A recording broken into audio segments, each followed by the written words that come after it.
not a very easy genre to pick. And ఒక పల్లెటూరు story దాన్ని ఇంత థ్రిల్లింగ్గా ఇంత ఇంట్రెస్టింగ్గా చెప్పడానికి Ashok garu, and you've taken this film to the next level. So thank you. And a big congratulations మీకు ఎంత మంచి జర్నీ ముందుకి కూడా after this film. Because this film wouldn't have been possible if you didn't make Odela 1.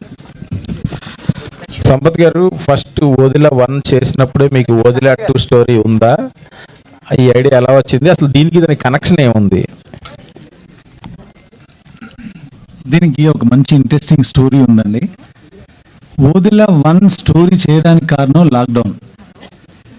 లాక్డౌన్లో చాలా తక్కువ క్రూతో ఏం చేయగలం అనుకున్నప్పుడు మా ఓదిల్లో జరిగిన రియల్ ఇన్సిడెంట్స్, ఊరు వెళ్ళినప్పుడు నా స్నేహితులు షేర్ చేసుకున్నప్పుడు అవన్నీ ఉండింది. So I wrote a story, దాన్ని మెటీరియలైజ్ చేసాం. ఓదిలా 1 రిలీజ్ అయింది. అది రిలీజ్ ఆహా మాధ్యమం ద్వారా అయింది, ఆహా ఓటీటీ ఛానల్ ద్వారా.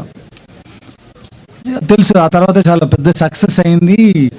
One fine day Ajit Thakur గారు హీ కాల్ మీ, అరే అంత పెద్ద హిట్ అయింది కదా, why don't you make part 2 అన్నారు. అక్కడ ఆ సీట్ పడిందండి. ఆయన అన్న తర్వాత అవును చేయొచ్చు కదా అని ఓదిలా 2 స్టోరీ రాసిన తర్వాత మళ్ళీ వాళ్ళందరికీ, వాళ్ళ టీం బాల గారికి అందరికీ నేను నరేట్ చేయడం జరిగింది. They loved it.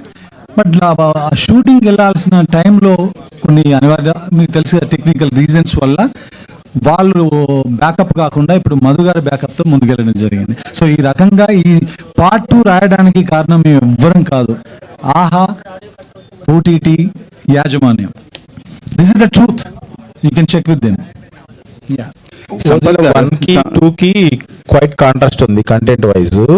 ప్లస్ ఈ కంటెంట్ మీరు అనుకోవడానికి ఏంటి రీజన్? అఖండ లాంటి ఒక బ్లాక్ బస్టర్ ఉంది శివుడి పాత్రలో, శివుడు అంశగా. సో ఇలాంటి ఏమైనా ఇన్ఫ్లుయెన్స్ చేసినాయా?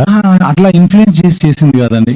ఇది దీనికి కాంట్రాస్ట్గా భైరవి క్యారెక్టర్, తమన్నా క్యారెక్టర్ రాగానే అలా అనిపిస్తుంది. కానీ మనం ఎవరికైనా కష్టం వస్తే ఎవరి దగ్గరికి వెళ్తాం? ఇంటి కుటుంబంలో ఉన్న పెద్ద దగ్గరికి వెళ్తాం, లేదంటే పెద్ద దిక్కు దగ్గరికి వెళ్తాం, లేదంటే గాడ్ దగ్గరికి, దేవుడి దగ్గరికి వెళ్తాం. ఆ ఓదెల విలేజ్ కష్టం వచ్చినప్పుడు ఓదెల మల్లన్న దగ్గరికి వెళ్ళారు. ఆ ఓదెల మల్లన్న దగ్గర ఎవరు ఉంటారంటే శివశక్తులు ఉంటారండి.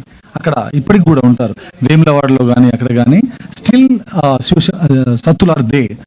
సో అలా ఉన్నప్పుడు అలాంటి ఒక రోల్ని ఈ ఊరిని కాపాడడానికి ఒక బ్రిడ్జిగా వాడితే బాగుంటుందేమని అనుకుని అలా కథ రాయడం జరిగింది.